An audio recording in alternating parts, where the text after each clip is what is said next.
In Swami Atmastananda's reminiscences of Holy Mother, reminiscences mean in an article that he wrote about Holy Mother, he quoted Swami Jagadananda as saying, "Right you are, it is not possible to understand Holy Mother, how great she was, how deep she was, who indeed was this Holy Mother. It is not possible to know her. All that we know is she is the Mother." Now, then he noticed that Swami Jagadananda, this venerable monk, was overwhelmed with emotion and tears started rolling down his eyes, down his cheeks. Could you tell us, did he ever speak to you about Holy Mother? No, there was no occasion, because I studied the scriptures and we did not find him in a private type of mood. That scope was not there. Okay. But in the books also it is written, from the very beginning he was considered to be a highly progressed soul. That in the Holy Mother's Gospel you will find, Holy Mother was coming and the monks were dressing vegetables. And Mother said, "Bah, the boys dress vegetables very well." Then Jagadananda told, to please the Mother is the Divine Mother is the purpose of all sadhana.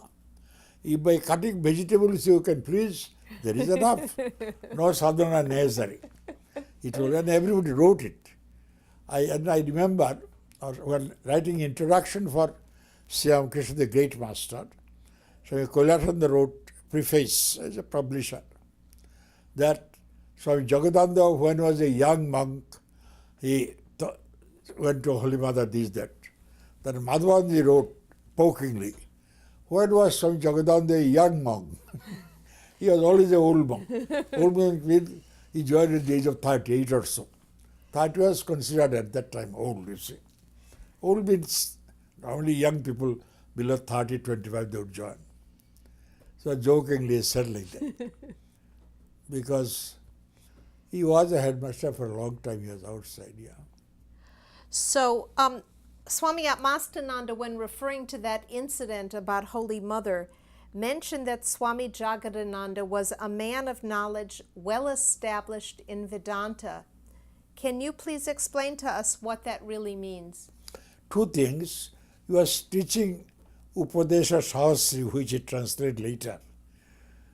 Books like that, heavy books like that, Nashkarma Siddhi, these are the books he translated either into Bengali or into English. So scholarly side he presented before them.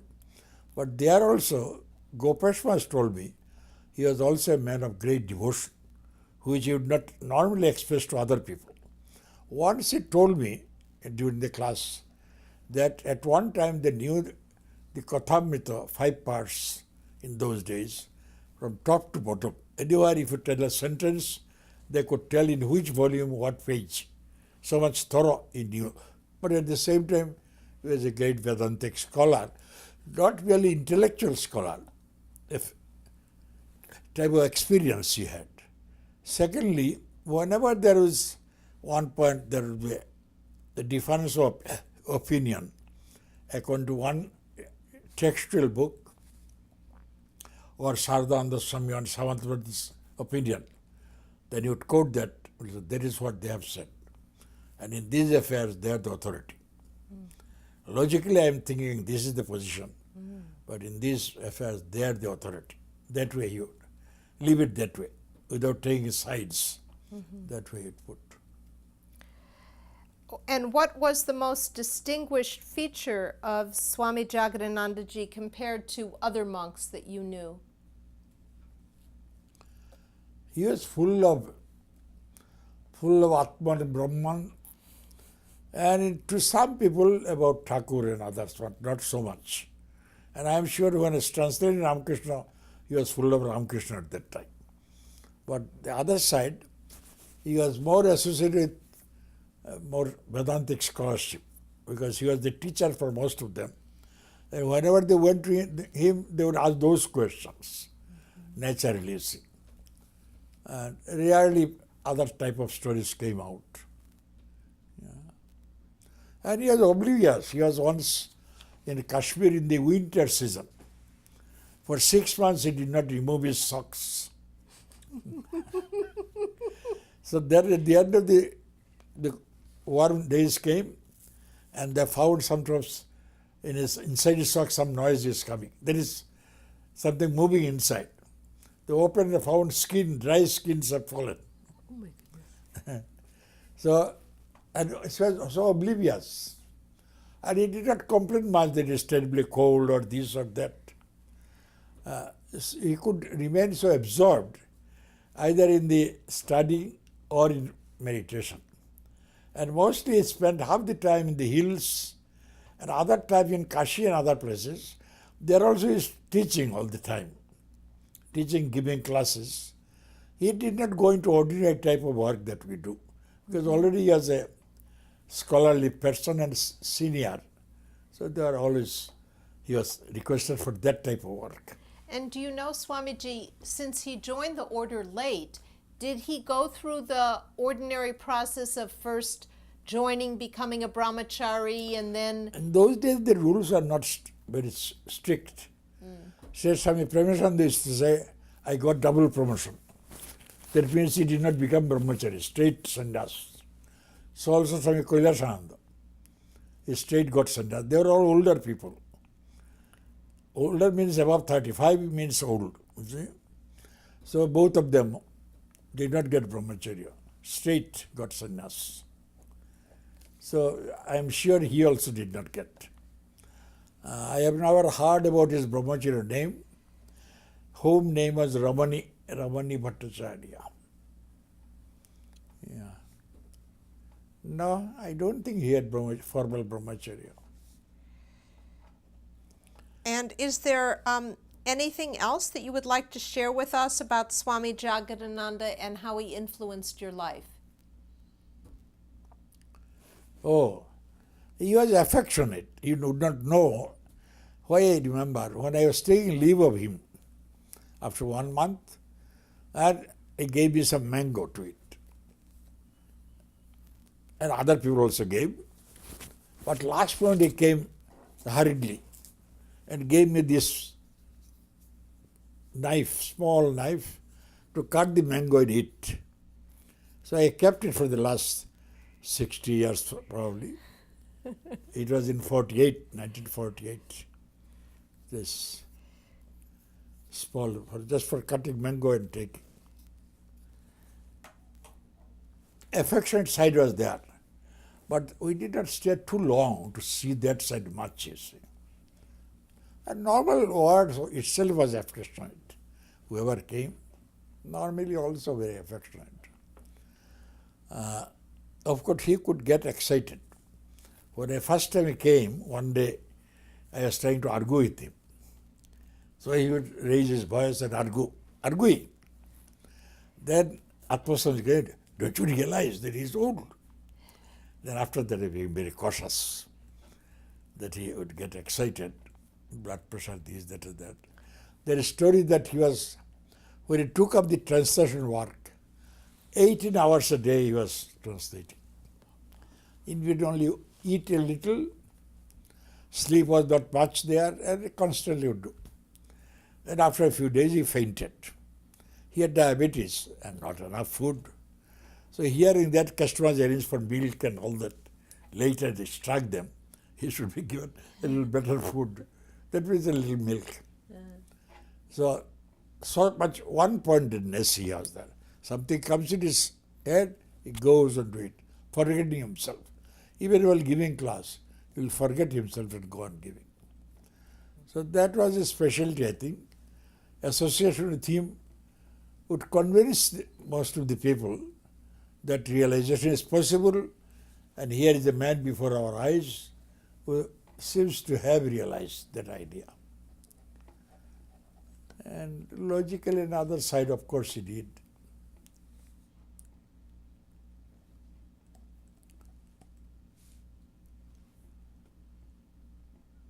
I am, of course, more impressed with that birthplace. Such a galaxy of people are born in the same area. Very strange, same area. And why all our holy mothers? Sylhet was one of the places which were influenced. Sylhet was a very cultural place at one time. So, and also Chaitanya was Chaitanya's birthplace or his area. So mostly people became, half the people are Vaishnavas, others are Tantrikas. So the spiritual message went early also. You will find in Great Master, Swami Jagadananda said, in Rashmi's temple opening, some scholars came from Sylhet also. They were well known at that time. Anyhow, that is the. I'm sure some people will be studying now and trying to unearth things, but it's difficult to. We don't keep any record. And Pakistan came. Even I was misdirected for Swami Premashananda's house. I was going to the house, another man said, "You were there." Yes. That no, it is this side. Later the man comes, no, it was my mistake. It was the other side. But anyhow. Jagannatha's house, I did not try to find out where it was.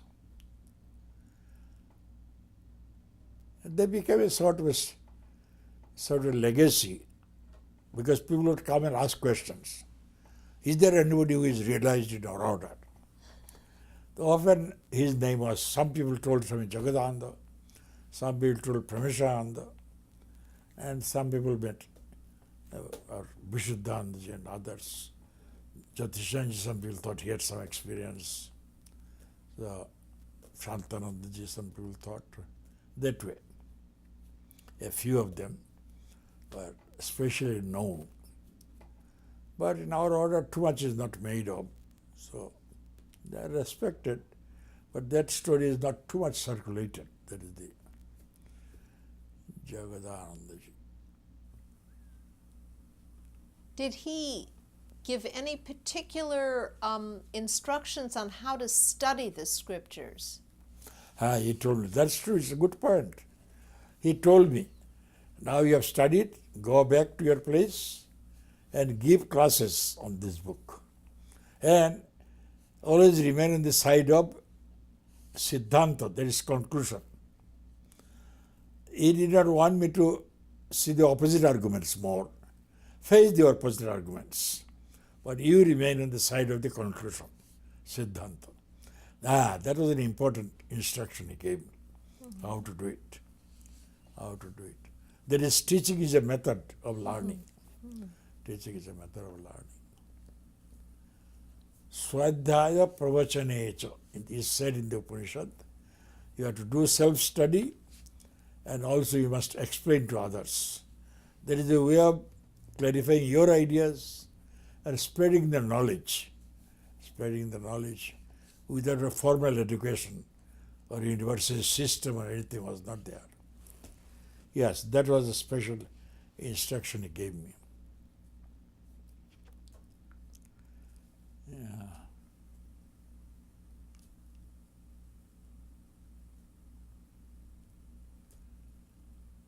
At that time, because of 2-3 years, we felt close to him because he was translating. The other Swami was editing, that it came to our hands. When was the last time you saw him, do you think, Swamiji? Yeah, I really did not see him at that time because I did not come out of Madras. So Then when I was in Madras, he passed on, 51. 51. Then at that time, somebody wrote a good article on him for Vedanta Keshari. Buddhananda was the editor. But in those days, there was discouragement to write about the next generation. So very toned down article was written in Vedanta Keshari. Practically, I think, even the name was not there, I think, or something like that. Nowadays, probably would have written the whole life and all that. Yeah. So he never became a trustee or any, Nothing. No position. or a head of a center. No. Once there is a story Akshay Chaitanya wrote. One of the Swamis, Turiyanandaji or Mahapurush, told that let us have a center in Ayodhya.